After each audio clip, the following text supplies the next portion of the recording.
Колешке Ласовска, со внимание вчера го слушав вашиот говор и на неколку пати ја потенциравте апсурдноста на ова предлог законско решение, кое што веќе неколку дена го дебатираме. Зборувавте и за апсурдноста на оваа најнеуспешна влада во Република Македонија во овие 27 години. Синоќа тоа апсурдно однесување имаше кулминација, не знам дали гледавте, иако порано беше воспоставена една пракса протест, контрапротест, вчера оваа апсурдна влада на Социјалдемократскиот сојуз измисли нова глупост. Таа се вика сами себе протест. И кандидатите за пратеници, кандидатите за градоначалници, министрите, вчера штрајкуваа против владата, против Садула Дураку и против Јани Макрадули.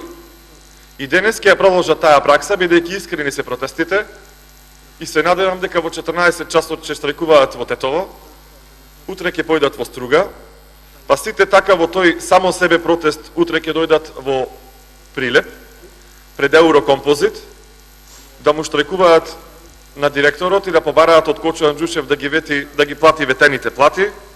Потоа можеби ќе заминат и при Министерството за земјоделие да ги бараат ветените субвенции. И на крајот сето ќе се сведе на онаа емисија од минатото, која што се викаше Топ листа над реалиста, во која што имаше еден скеч каде што директорите во еден рудник штрајкуваја против работените за да им исплатат плата. Ете тоа го прават нашите колеги, кандидати за градоначалници сега во последната кампања, се борат против нивните министри. Ама се со цел да ги заташкаат реалните проблеми, да ги заташкаат проблемите во ФЕНИ, во Еврокомпозит, проблемите од пензионерите, проблемите што се случуваат во екологијата и за да се дефокусира оваа круцијална тема во овие 15 на дена, а се надевам и понатаму. Ниту еден, например, од штрајкувачите не појде пред Министерство за правда и да праша како овој закон стаса овдека, каде е бројчето во Евролекс, зошто ниту еден представниците на Министерството за правда не излезе овдека во овие 20 дена да каже како овој шверцерски закон стаса по оваа процедура да се расправа на оваа седница.